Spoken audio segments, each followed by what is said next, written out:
안녕하세요. 소중한 청취자 여러분. 어쩌면 여러분도 한 번쯤은 이런 생각을 해보셨을지 모르겠습니다. 만약 하나님이 정말 계신다면 왜 하늘 위에서 직접 나타나 보여주시지 않을까?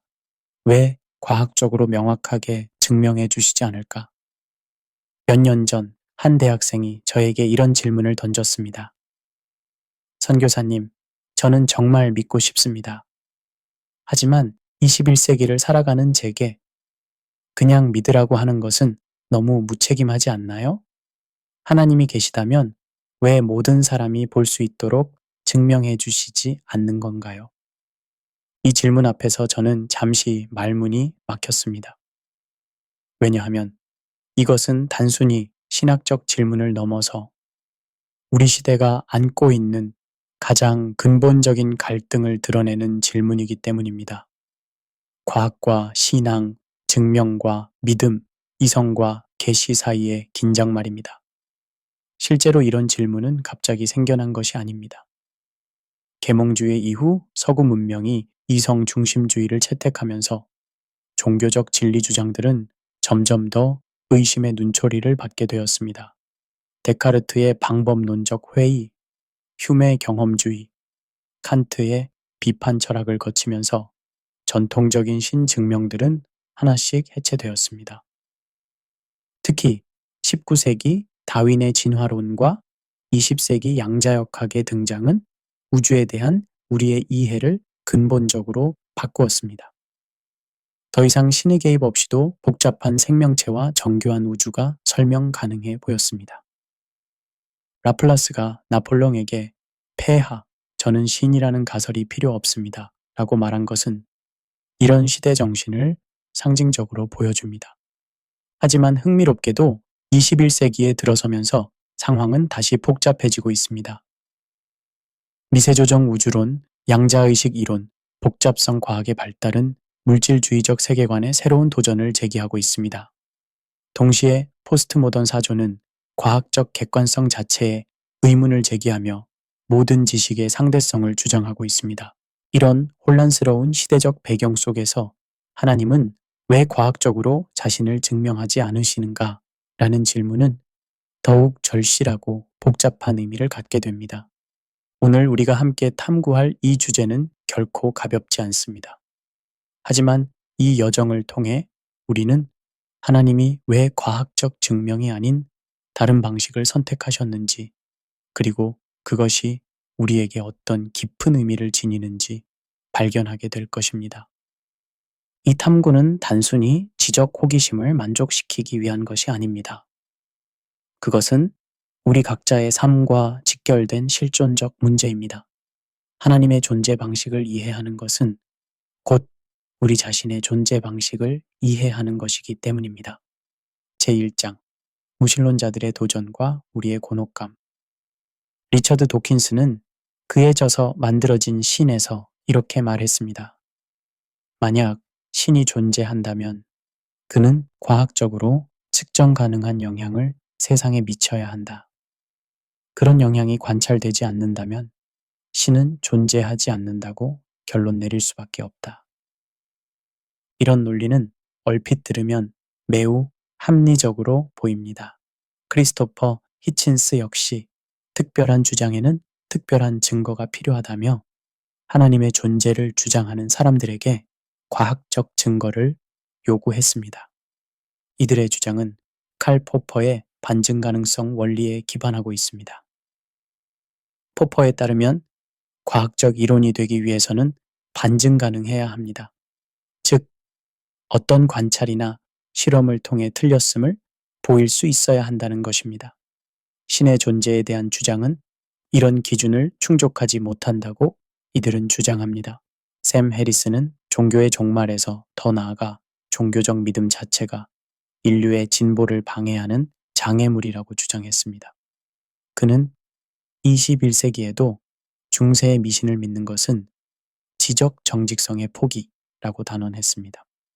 다니엘 데니슨 주문을 깨다에서 종교를 자연 현상으로 설명하려 시도했습니다. 그에 따르면 종교적 믿음은 진화적 적응의 부산물이거나 문화적 밈의 전파 결과일 뿐 실제 초자연적 실제와는 무관하다는 것입니다. 하지만 여기서 잠깐 우리는 과연 이런 요구가 정당한지 한번 생각해 볼 필요가 있습니다. 새로운 무신론자들의 주장을 자세히 분석해 보면 그들이 몇 가지 검증되지 않은 철학적 존재들을 받아들이고 있음을 알 수 있습니다. 첫째, 과학주의입니다. 이는 과학적 방법만이 진리에 도달할 수 있는 유일한 방법이라는 믿음입니다. 하지만 이 주장을 과학적으로 증명할 수 있을까요? 불가능합니다. 이것은 철학적 가정입니다. 둘째, 물질주의적 환원주의입니다. 모든 것은 물질과 에너지로 환원될 수 있다는 믿음입니다. 하지만 의식, 의미, 가치와 같은 현상들이 정말 물질적 과정으로만 설명될 수 있을까요? 이것은 여전히 해결되지 않은 철학적 문제입니다. 셋째, 논리적 실증주의의 잔재입니다. 검증할 수 없는 명제는 무의미하다는 논리적 실증주의는 이미 20세기 중반에 철학계에서 폐기되었습니다. 퀸의 총체주의, 쿤의 패러다임 이론, 라카토스의 연구 프로그램 이론 등이 그 한계를 명확히 보여주었습니다. 노벨 물리학상 수상자 베르너 하이젠베르크는 이런 말을 남겼습니다. 우리가 관찰하는 것은 자연 그 자체가 아니라 우리의 질문 방식에 노출된 자연이다. 이 말은 우리에게 중요한 통찰을 줍니다. 과학은 분명히 강력한 도구이지만 모든 실제를 다룰 수 있는 만능 도구는 아니라는 것입니다. 과학은 측정 가능하고 반복 가능하고 검증 가능한 현상들을 다룹니다. 하지만 만약 하나님이 이런 범주를 초월하는 존재라면 어떨까요? 실제로 과학 철학에서는 과학의 한계가 오랫동안 논의되어 왔습니다. 괴델의 불완전성 정리는 수학조차도 자기 자신의 완전성을 증명할 수 없음을 보여주었습니다. 하이젠베르크의 불확정성 원리는 물리학에도 근본적 한계가 있음을 드러냈습니다. 쿤의 과학혁명의 구조는 과학이 점진적 진보가 아니라 패러다임의 전환을 통해 발전함을 보여주었습니다. 이는 과학적 진리도 절대적이 아니라 상대적임을 시사합니다. 폴 파이어 아벤트는 방법론에 반대한다에서 과학에 고정된 방법론은 없다고 주장했습니다. 무엇이든 통한다 라는 그의 유명한 말은 과학적 방법의 다양성과 유연성을 강조한 것입니다. 성경은 하나님을 이렇게 묘사합니다. 하나님은 영이시니 예배하는 자가 영과 진리로 예배할지니라. 요한복음 4장 24절. 그는 보이지 아니하는 하나님의 형상이요. 골로새서 1장 15절. 영원하신 왕, 곧 썩지 아니하고 보이지 아니하고 홀로 하나이신 하나님. 디모데전서 1장 17절. 여기서 우리가 주목해야 할 점은 하나님이 본질적으로 물질적 존재가 아니라는 것입니다. 성경의 하나님은 시공간을 초월하는 영적 존재입니다. 그렇다면 물질적 현상을 다루는 과학으로 비물질적 존재인 하나님을 측정하려는 시도는 애초에 범주 오류가 아닐까요? 이것은 마치 시를 화학 분석으로 이해하려거나 음악을 수학 공식으로 포착하려는 것과 같습니다. 각각의 실제는 그에 적합한 인식 방법이 있습니다. 토마스 아퀴나스는 신학대전에서 하나님을 존재 자체라고 표현했습니다. 이는 하나님이 다른 존재들처럼 존재하는 것이 아니라 존재 자체의 근거라는 의미입니다. 이런 존재를 경험적 관찰의 대상으로 삼는 것은 논리적으로 불가능합니다. 여기서 우리는 도발적인 질문을 던져볼 필요가 있습니다.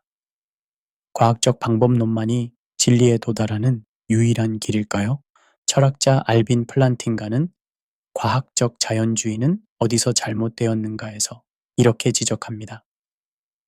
과학적 자연주의는 자기 자신조차 과학적으로 증명할 수 없는 철학적 전제에 기반하고 있다. 정말 그렇습니다. 과학적으로 증명할 수 있는 것만이 참이다 라는 명제 자체를 과학적으로 증명할 수 있나요? 불가능합니다. 이것은 철학적 가정이지 과학적 결론이 아닙니다. 실제로 과학 자체도 여러 검증할 수 없는 가정들에 의존합니다. 자연의 일관성, 수학의 적용 가능성, 귀납 추론의 타당성, 다른 사람들의 인식 능력에 대한 신뢰 등이 그것입니다. 이런 가정들은 과학적으로 증명할 수 없지만 과학이 작동하기 위해서는 받아들여야 합니다. 흥미롭게도 현대 물리학은 물질주의적 세계관에 새로운 도전을 제기하고 있습니다. 양자역학의 코펜하겐 해석은 관찰자의 역할을 강조합니다. 하이젠베르크는 우리가 관찰하는 것은 자연이 아니라 우리의 질문에 노출된 자연이라고 했습니다. 이는 객관적 실제와 주관적 관찰 사이의 경계를 모호하게 만듭니다. 휠러에 참여하는 우주. 개념은 더 나아가 관찰자가 실제를 창조한다고 제안합니다. EPR 역설과 벨의 정리는 국소적 실제론이 성립하지 않음을 보여주었습니다. 미세조정 문제도 흥미로운 질문을 제기합니다. 우주의 물리 상수들이 조금만 달랐어도 별이나 생명체가 존재할 수 없었을 것입니다. 이런 우연의 확률은 천문학적으로 낮습니다. 물론 다중우주론으로 이를 설명하려는 시도도 있습니다. 하지만 이것 역시 검증 불가능한 가설일 뿐입니다. 칼 포퍼의 기준으로 보면 과학적 이론이라 할 수 없습니다. 스티븐 호킹조차 시간의 역사에서 만약 우주가 시작이 있다면 그 이전에 무엇이 있었는지, 누가 시작하게 했는지 질문할 수 있다고 인정했습니다. 현대 과학이 직면한 가장 큰 난제 중 하나는 의식의 문제입니다. 데이비드 찰머스가 제기한 의식의 어려운 문제는 뇌의 물리적 과정과 주관적 경험 사이의 간극을 다룹니다. 우리는 왜 단순히 정보를 처리하는 것이 아니라 경험을 하는 걸까요? 빨간색을 보는 것의 빨강다움을 어떻게 신경활동으로 설명할 수 있을까요? 음악을 들을 때 느끼는 아름다움을 어떻게 뇌의 전기신호로 환원할 수 있을까요? 토마스 네이글은 박쥐가 되는 것은 어떤 것인가에서 의식의 주관적 성격이 객관적 과학으로는 포착될 수 없다고 주장했습니다. 아무리 박쥐의 신경과학을 완벽히 이해해도 박쥐가 초음파로 세상을 인식하는 것이 어떤 느낌인지는 알 수 없다는 것입니다. 이런 문제들은 물질주의가 충분한 설명체계가 아닐 가능성을 시사합니다. 의식이 단순히 물질의 부산물이 아니라면 실제에 대한 우리의 이해를 근본적으로 재검토해야 할지도 모릅니다. 제2장 과학적 증명이 불가능한 근본적 이유들. 하나님은 피조물이 아닙니다. 과학은 창조된 세계 안에서만 작동하는 방법론입니다. 이것을 이해하기 위해 한 가지 비유를 들어보겠습니다. 어떤 사람이 셰익스피어의 햄릿을 읽으면서 이 희곡 안에서 셰익스피어를 찾을 수 없다.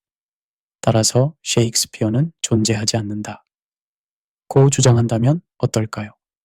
작가는 작품 안에 있지 않습니다. 하지만 작품 전체에 작가의 의도와 지혜가 세우며 있습니다. 마찬가지로 창조주는 창조물 안에서 찾을 수 있는 존재가 아닙니다.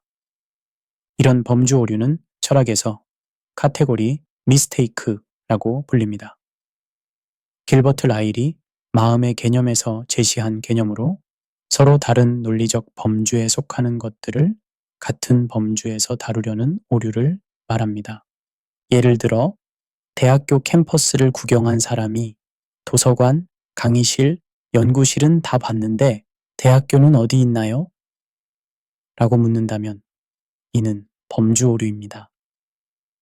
대학교는 건물들과 같은 물리적 실체가 아니라 그것들을 포괄하는 제도적 실제이기 때문입니다. 마찬가지로 하나님을 우주 안의 한 존재로 취급하는 것은 범주 오류입니다. 하나님은 존재들 중 하나가 아니라 존재 자체의 근거입니다. 파울 틸리히는 조직신학에서 하나님을 존재 자체 또는 궁극적 관심이라고 정의했습니다. 이런 관점에서 하나님이 존재하는가? 라는 질문 자체가 잘못된 것입니다. 하나님은 존재하거나 존재하지 않는 대상이 아니라 모든 존재의 가능성 조건이기 때문입니다. 그리고 17세기 과학자 갈릴레이는 수학은 우주가 쓰여진 언어라고 했습니다. 하지만 수학과 측정으로 모든 실제를 포착할 수 있을까요? 철학자 마이클 폴라니는 개인적 지식에서 우리는 말할 수 있는 것보다 더 많이 안다고 했습니다. 예를 들어, 우리는 친구의 얼굴을 즉시 알아볼 수 있지만 그 인식 과정을 완전히 수치화할 수는 없습니다. 과학적 증명을 요구하는 것은 인간이 하나님을 판단하는 주체가 되고 하나님을 판단받는 객체로 만드는 것입니다. 하지만 성경적 관점에서 보면 이것은 주객관계의 완전한 역전입니다. 욥기 38장에서 하나님은 욥에게 이렇게 물으십니다. 내가 땅의 기초를 놓을 때에 네가 어디 있었느냐? 네가 깨달아 알았거든 말할지니라. 이 구절은 피조물인 인간이 창조주 하나님을 시험하려는 시도 자체의 부당함을 지적합니다. 이사야 55장 8절과 9절도 같은 맥락입니다. 내 생각은 너희의 생각과 다르며 내 길은 너희의 길과 다름이니라. 하늘이 땅보다 높음같이 내 길은 너희의 길보다 높으며 내 생각은 너희의 생각보다 높으니라. 여기서 중요한 것은 인간과 하나님 사이의 존재론적 차이입니다. 유한한 존재가 무한한 존재를 완전히 이해하거나 판단할 수 있다고 가정하는 것 자체가 오만입니다. 칸트는 순수 이성 비판에서 인간 이성의 한계를 명확히 했습니다. 우리는 현상만을 알 수 있고 사물 자체는 알 수 없다는 것입니다. 하물며 모든 존재의 근거인 하나님을 인간의 이성으로 완전히 파악할 수 있겠습니까? 키에르케고르는 공포와 떨림에서 하나님 앞에 선 개인의 실존적 상황을 분석했습니다. 그는 하나님과의 관계에서 인간은 항상 심판받는 자의 위치에 있다고 보았습니다. 따라서 인간이 하나님을 판단하려는 시도는 근본적으로 잘못된 것입니다. 이제 생각해 보겠습니다. 만약 하나님이 과학적으로 증명된다면 믿음은 더 이상 필요 없을 것입니다. 하지만 히브리서 11장 6절은 믿음이 없이는 하나님을 기쁘시게 하지 못하나니 라고 말합니다. 왜 하나님은 믿음을 그토록 중요하게 여기실까요? 심리학자 에리히 프롬은 사랑의 기술에서 진정한 사랑은 불확실성 속에서도 상대를 신뢰하는 것이라고 했습니다. 만약 모든 것이 과학적으로 증명된다면 그것은 신뢰가 아니라 계산이 됩니다. 키에르케고르는 또한 결정적 비학문적 후서에서 객관적 불확실성 속에서 무한한 열정으로 진리에 매달리는 것, 이것이 믿음이다 라고 정의했습니다. 루돌프 불트만은 신약 성서와 신화론에서 믿음을 증명에 맞서는 결단이라고 표현했습니다. 믿음은 충분한 증거가 없음에도 불구하고, 아니 오히려 그렇기 때문에 의미가 있다는 것입니다. 인간은 신비에 대한 근본적 욕구를 갖고 있습니다. 모든 것이 설명되고 예측 가능해진다면 삶은 기계적이고 무미건조해질 것입니다. 루돌프 오토는 성스러운 것에서 종교적 경험의 핵심을 신비로운 전율이라고 표현했습니다. 이는 두려움과 매혹이 동시에 일어나는 독특한 경험으로 과학적 설명으로는 대체될 수 없는 것입니다. 아인슈타인조차 가장 아름다운 감정은 신비로운 것이다. 이것이 모든 진정한 예술과 과학의 근원이다 라고 했습니다. 지케 체스터턴은 정통에서 신비는 절망이 아니라 희망이다. 신비는 우리가 모르는 것이 아니라 우리가 절대 다 알 수 없다는 것이다 라고 썼습니다. 신비가 사라진 세계는 시가 사라진 세계와 같습니다.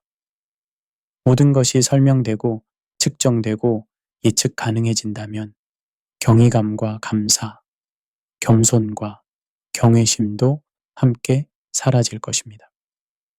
기독교 전통에서는 인간의 인식 능력 자체가 죄로 인해 왜곡되었다고 봅니다. 칼뱅은 기독교 강요에서 인간의 마음은 우상 제작소라고 표현했습니다. 로마서 1장 21절과 22절에서는 하나님을 알되 하나님을 영화롭게도 아니하며 감사하지도 아니하고 오히려 그 생각이 허망하여지며 미련한 마음이 어두워졌나니 스스로 지혜 있다 하나 어리석게 되어 라고 묘사합니다. 이는 문제가 증거의 부족이 아니라 인간의 인식 능력 자체에 편향해 있다는 것을 시사합니다. 아무리 명확한 증거를 제시해도 편향된 마음은 그것을 왜곡하거나 거부할 것입니다. 제3장 증명과 계시의 근본적 차이. 증명은 인간이 조건을 설정하고 그 조건에 따라 대상을 판단하는 과정입니다.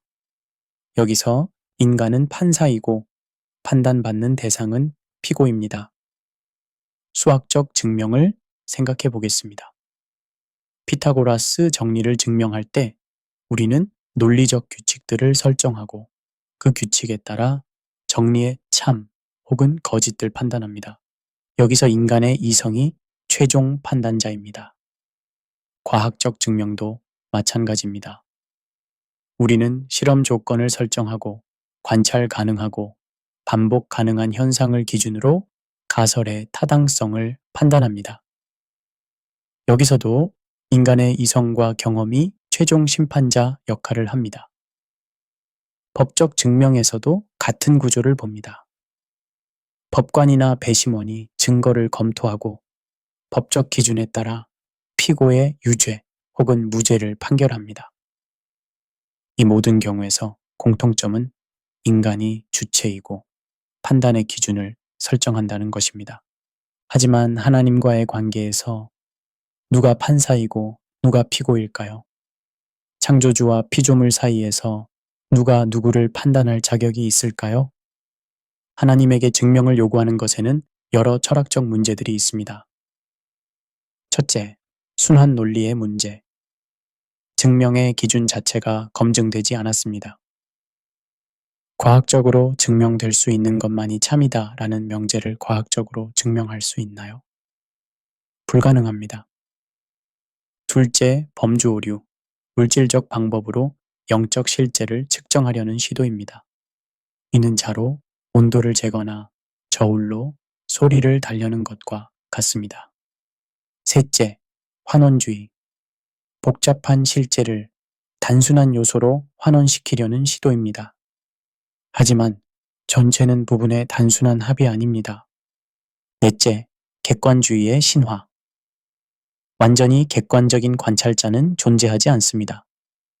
모든 관찰은 관찰자의 관점과 전제를 포함합니다. 다섯째, 언어의 한계. 모든 증명은 언어를 통해 이루어지는데 언어 자체가 불완전하고 맥락 의존적입니다.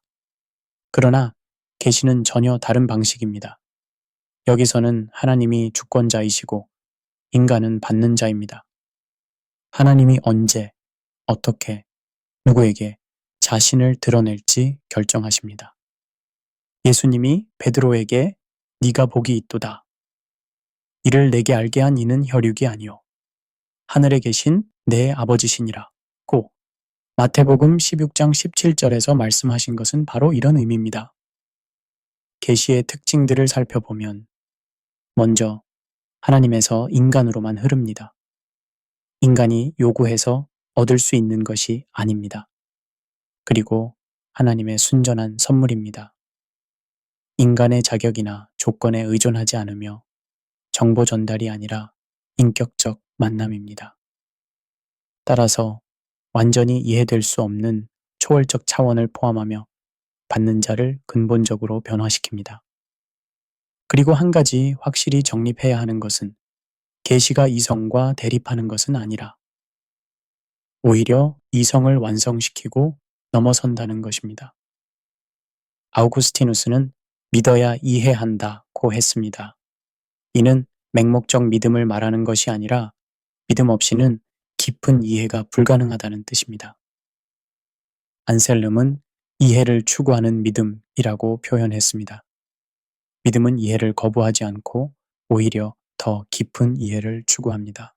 토마스 아퀴나스는 이성과 계시의 조화를 추구했습니다. 그는 자연 이성으로도 하나님의 존재를 어느 정도 알 수 있지만 완전한 지식을 위해서는 계시가 필요하다고 보았습니다. 그렇다면 계시는 전혀 검증할 수 없는 것일까요? 그렇지 않습니다. 계시에도 나름의 확증 방법들이 있습니다. 1. 내적 확증. 로마서 8장 16절에 의하면 성령의 증거가 있습니다. 2. 일관성. 성경 전체의 일관된 메시지에 부합하며 절대로 성경 말씀을 거스르지 않습니다. 3. 변화력. 삶의 실제적 변화를 일으킵니다. 4. 공동체적 확인. 믿음의 공동체의 증언에 힘을 더합니다. 5. 역사적 지속성. 2000년간 지속된 기독교의 생명력이었습니다. 그리고 6. 도덕적 열매. 사랑, 희락, 화평 등 갈라디아서 5장 22절과 23절에 묘사된 성령의 열매가 나타납니다. 이런 확증들은 과학적 증명과는 다른 방식이지만 나름의 신뢰성을 갖습니다. 증명과 계시는 근본적으로 다른 인식 방법입니다. 증명은 인간이 주도하는 하향식 접근이고 계시는 하나님이 주도하는 상향식 접근입니다. 증명은 객관적 정보를 추구하지만 계시는 인격적 만남을 지향합니다. 증명은 확실성을 제공하지만 계시는 신뢰를 요구합니다. 하나님이 증명이 아닌 계시의 방법을 선택하신 것은 그분이 우리와 정보적 관계가 아닌 인격적 관계를 원하시기 때문입니다. 제4장 믿음과 이성의 조화. 많은 사람들이 믿음과 이성을 대립적으로 봅니다. 믿음은 비이성적이고 이성은 반종교적이라고 생각합니다. 하지만 이것은 잘못된 이분법입니다. 이런 이분법은 계몽주의 시대의 산물입니다. 계몽주의 사상가들은 종교를 미신이나 무지의 영역으로 분류하고 이성을 그것을 극복하는 도구로 봤습니다. 볼테르의 미신을 박멸하라 라는 구호가 이런 정신을 상징합니다. 현대인들이 갖고 있는 믿음에 대한 오해들을 정리해보면 1. 믿음은 증거 없는 맹신이다. 그러나 사실 믿음은 불완전한 증거에 기반한 합리적 신뢰입니다. 2. 믿음은 의심을 허용하지 않는다. 그러나 사실 건강한 믿음은 의심과 질문을 통해 더욱 성숙해집니다. 3. 믿음은 변화하지 않는다. 그러나 사실 믿음은 경험과 성찰을 통해 계속 발전합니다. 4. 믿음은 개인적이고 주관적이다. 그러나 사실 믿음은 객관적 근거와 공동체적 확인을 갖습니다. 그리고 5. 믿음은 행동과 무관하다. 그러나 사실 진정한 믿음은 삶의 변화를 가져옵니다. 즉 행동으로 나타납니다. 많은 과학자들이 과학 연구를 통해 오히려 신앙을 깊게 했습니다. 노벨 물리학상 수상자 찰스 타운스. 과학과 종교는 둘 다 진리를 추구한다는 점에서 본질적으로 유사하다. 과학은 자연에서 신의 작품을 발견하는 것이다. 인간 게놈 프로젝트를 이끈 프랜시스 콜린스. 신의 언어라는 저서에서 DNA는 하나님의 언어라고 표현했습니다. 그는 생명의 복잡성과 정교함에서 설계자의 손길을 봅니다. 이론물리학자 존 폴킹혼, 케임브리지 대학의 수학물리학 교수였다가 성공회 신부가 된 인물입니다. 그는 과학과 종교는 서로 다른 차원의 진리를 다룬다고 말합니다. 노벨 물리학상 수상자 윌리엄 필립스. 하나님은 나에게 2권의 책을 주셨다. 자연이라는 책과 성경이라는 책이다. 둘 다 같은 저자가 쓴 것이므로 모순될 수 없다. 천체물리학자 휴로스. 우주의 미세 조정은 설계자의 존재를 강력히 시사한다고 주장합니다. 이들은 과학과 신앙을 대립적으로 보지 않고 상호 보완적으로 봅니다. 과학은 하나님이 어떻게 우주를 만드셨는지 알려주고, 신앙은 왜 만드셨는지 알려준다는 것입니다. 제5장 실천적 적용. 어떻게 살 것인가?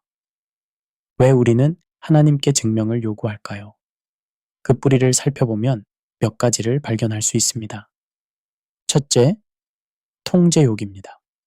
우리는 하나님을 우리가 이해할 수 있는 범위 안에 가두고 싶어 합니다. 프로이드는 종교를 강박신경증의 보편적 형태라고 했지만 오히려 종교 거부가 통제욕의 표현일 수 있습니다. 하나님의 존재를 인정한다는 것은 우리가 최고 권위가 아니라는 것을 인정하는 것입니다. 현대인들은 특히 자율성을 중시합니다.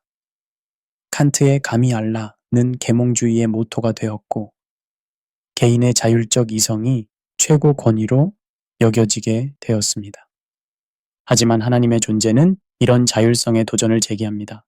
갑자기 우리는 피조물이 되고 책임져야 할 존재가 됩니다. 둘째, 교만입니다. 우리가 판단의 주체가 되고 싶어 합니다. 바벨탑 이야기는 인간의 근본적 교만을 보여줍니다. 하늘에 닿게 하여 우리 이름을 내고 라는 창세기 11장 4절의 말씀이 묘사하는 것은 인간의 욕망입니다. 현대의 과학기술 문명도 어떤 면에서는 새로운 바벨탑일 수 있습니다. 인간이 신이 되려는 욕망, 모든 것을 통제하고 설명하려는 욕망 말입니다.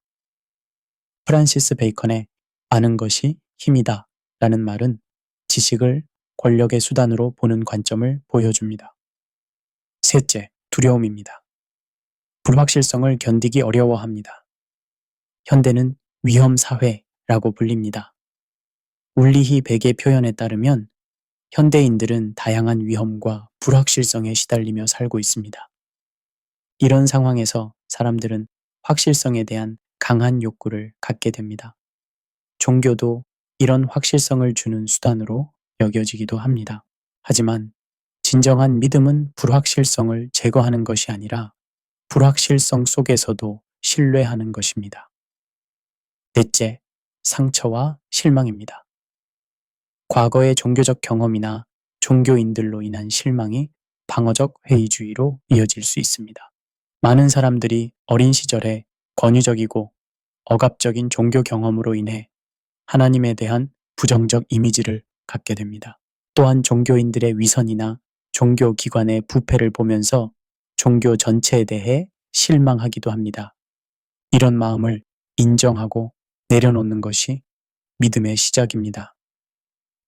소크라테스는 나는 내가 모른다는 것을 안다고 했습니다. 이것이 진정한 지혜의 시작입니다. 하나님 앞에서도 마찬가지입니다. 우리는 우리의 알매 한계를 인정해야 합니다. 겸손한 인식론적 태도는 다음을 포함합니다. 1. 무지의 인정. 우리가 모르는 것이 훨씬 많다는 것을 인정합니다. 빙산의 일각만 보고 있을 뿐이라는 겸손함입니다. 2. 한계의 수용. 인간 이성의 한계를 받아들입니다. 모든 것을 이해할 수 없다는 것이 곧 그것이 거짓이라는 뜻은 아닙니다. 3. 열린 마음. 새로운 진리에 대해 열린 자세를 갖습니다. 기존의 선입견이나 편견에 매이지 않습니다. 4. 인내하는 자세. 즉각적인 답을 요구하지 않고 기다릴 줄 압니다. 진리는 때로 시간이 지나면서 점진적으로 드러납니다. 그리고 5. 경외감. 신비와 초월에 대한 경외감을 잃지 않습니다. 모든 것을 자신의 이해 범위로 축소하려 하지 않습니다. 제6장 현대사회에 던지는 메시지. 현대사회는 과학주의에 지배당하고 있습니다. 과학주의는 과학이 모든 진리에 대한 유일한 통로라고 주장하는 이데올로기입니다. 하지만 이런 태도는 인간을 물질로만 환원시키고 의미와 목적을 박탈하며 영적 갈증을 무시합니다. 한편으로는 절대 진리를 부정하는 포스트모던 회의주의도 문제입니다. 모든 것이 상대적이다 라는 주장은 결국 아무것도 확실하지 않다는 허무주의로 이어집니다. 우리에게 필요한 것은 과학의 유용성을 인정하면서도 그 한계를 인식하고 과학 너머의 실제에 대해서도 열린 마음을 갖는 것입니다. C.S. 루이스는 기적에서 자연주의는 이성을 믿으면서도 이성이 나올 수 없는 우주를 가정한다는 논리적 모순을 지적했습니다. 정말 그렇습니다. 만약 우리의 뇌가 단순히 물질적 진화의 산물이라면 우리가 논리와 진리에 대해 갖는 신뢰는 어떻게 정당화될 수 있을까요? 흥미롭게도 현대 사회는 물질 문명의 발달과 함께 영성에 대한 갈증도 커지고 있습니다. 명상, 요가, 뉴에이지 등이 인기를 끄는 것은 인간이 단순히 물질적 존재가 아니라는 것을 보여줍니다. 현대 사회는 또한 심각한 불평등과 부정의 문제에 직면하고 있습니다. 부의 집중과 양극화 심화되고 있는 경제적 불평등, 교육 기회의 격차로 인한 계층 고착화가 진행 중인 교육 불평등, 의료 서비스 접근의 격차가 현저히 나타나는 의료 불평등, 정보 접근 능력의 차이를 암시하는 디지털 격차, 그리고 성별에 따른 차별과 기회, 불균등을 내포하는 젠더 불평등 등이 있습니다. 이런 문제들에 대해 기독교는 어떤 메시지를 줄 수 있을까요? 성경은 일관되게 정의와 공의를 강조합니다. 미가 6장 8절에서는 사람아 주께서 선한 것이 무엇임을 내게 보이셨나니 여호와께서 내게 구하시는 것은 오직 정의를 행하며 인자를 사랑하며 겸손하게 네 하나님과 함께 행하는 것이 아니냐라고 말합니다.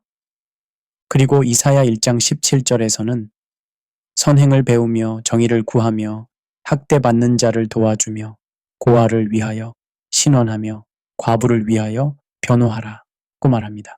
하나님을 믿는다는 것은 이런 정의에 대한 관심으로 이어져야 합니다. 단순히 개인적 구원에만 관심을 갖는 것이 아니라 사회 전체의 변화에도 관심을 가져야 합니다. 현대 교육 시스템도 근본적 문제에 직면하고 있습니다. 진정한 교육은 정보 전달이 아니라 삶의 변화를 가져오는 것입니다. 현대 사회의 다양한 위기들, 과학주의의 한계, 포스트모던 허무주의, 물질주의의 공허함, 기술 문명의 딜레마, 환경위기, 사회 불애, 죽음의 의미 상실, 교육의 위기, 이 모든 것들은 근본적으로 세계관의 문제입니다. 하나님이 과학적 증명이 아닌 계시의 방법을 선택하신 이유는 바로 이런 전인적이고 포괄적인 변화를 원하시기 때문입니다. 과학적 증명은 지적 동의만을 이끌어낼 수 있지만 계시는 삶 전체의 변화를 가져옵니다. 현대 사회의 위기들에 대한 진정한 해답은 더 많은 기술이나 더 정교한 제도가 아니라 올바른 세계관과 가치관의 회복에 있습니다. 그리고 그것은 하나님과의 올바른 관계에서 시작됩니다.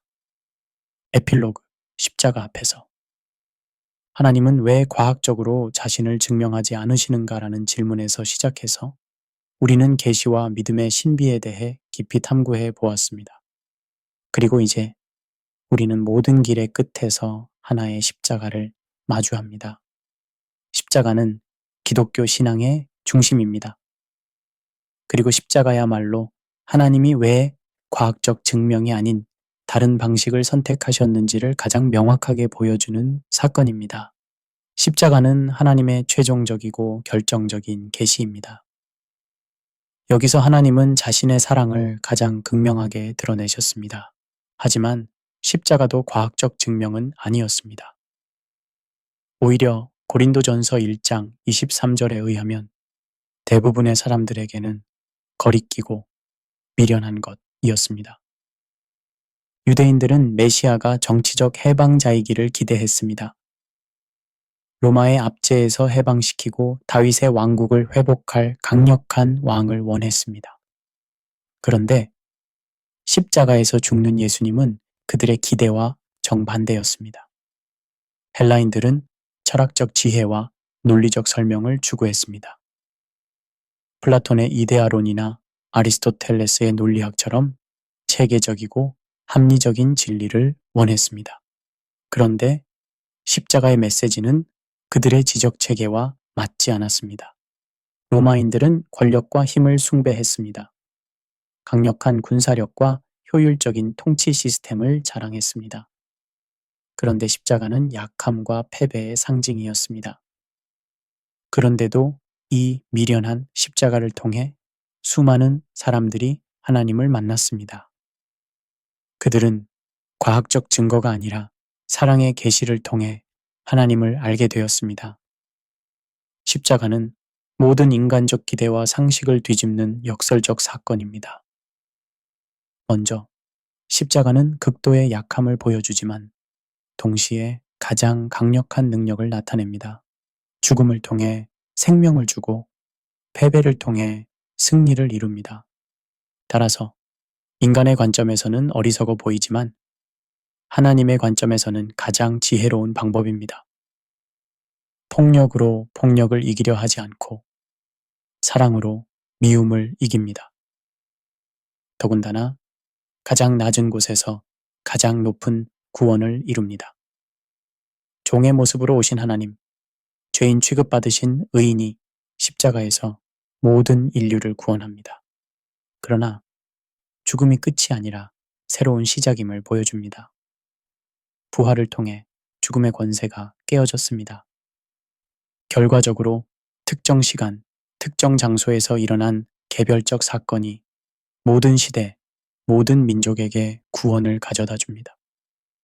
이런 역설들은 인간의 논리로는 설명하기 어렵습니다. 하지만 바로 이 역설 속에서 하나님의 사랑이 가장 강력하게 계시됩니다. 이제 선택은 당신의 몫입니다.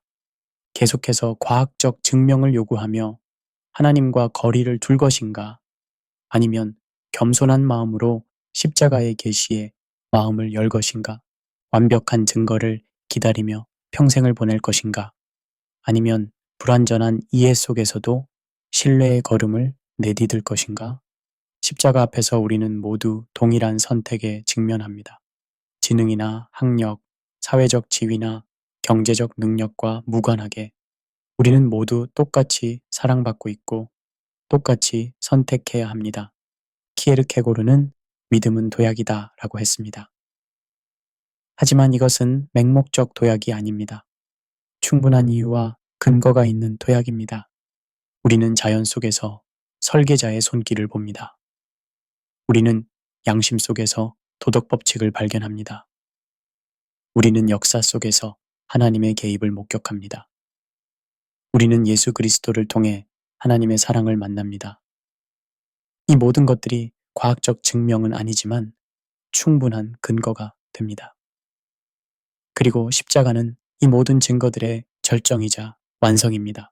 혹시 이 글을 읽으면서도 여전히 확신을 갖지 못하는 분이 계실 수도 있습니다. 그것도 괜찮습니다. 하나님은 당신의 정직한 고민을 이해하십니다. 그분은 증명될 대상이 아니라 만날 뿐입니다. 그분은 연구할 객체가 아니라 사랑할 주체입니다. 그분은 이해할 문제가 아니라 신뢰할 뿐입니다. 이것이 우리가 긴 여정을 통해 발견한 가장 소중한 진리입니다. 십자가 앞에서 우리는 깨닫습니다. 하나님은 우리가 그분을 증명하기를 기다리시는 것이 아니라 우리가 그분의 사랑을 받아들이기를 기다리고 계신다는 것을 말입니다. 과학은 어떻게에 대한 답을 줍니다. 하지만 십자가는 왜에 대한 답을 줍니다. 하나님이 우리를 왜 창조하셨는지, 왜 구원하시는지, 왜 사랑하시는지에 대한 답 말입니다. 그리고 그 답은 간단합니다. 사랑 때문입니다. 당신을 향한 하나님의 사랑이 이 글을 읽는 이 순간에도 당신을 감싸고 있습니다. 과학적 증명을 기다릴 필요가 없습니다. 지금, 당장 그 사랑을 받아들이십시오. 그것이 바로 하나님이 원하시는 것입니다. 하나님이 세상을 이처럼 사랑하사 독생자를 주셨으니 이는 그를 믿는 자마다 멸망하지 않고 영생을 얻게 하려 하심이라. 요한복음 3장 16절. 이것이 모든 증명을 넘어서는 하나님의 마음입니다.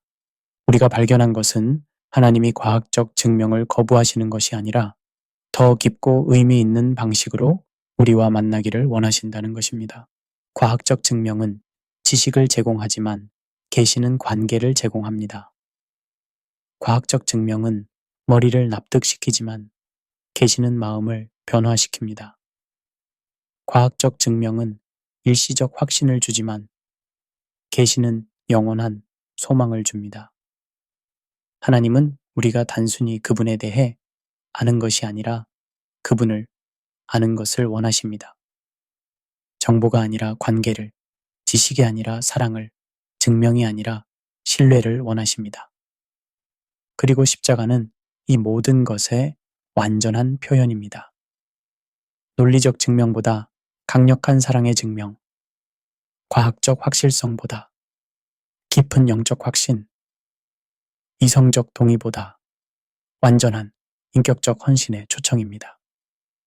당신의 삶에서 이런 만남이 일어나기를 간절히 소원합니다. 증명을 넘어서는 사랑을, 논리를 초월하는 관계를, 과학보다 확실한 믿음을 경험하시기를 기도합니다. 하나님의 사랑이 당신과 함께 하시기를 빕니다. 감사합니다.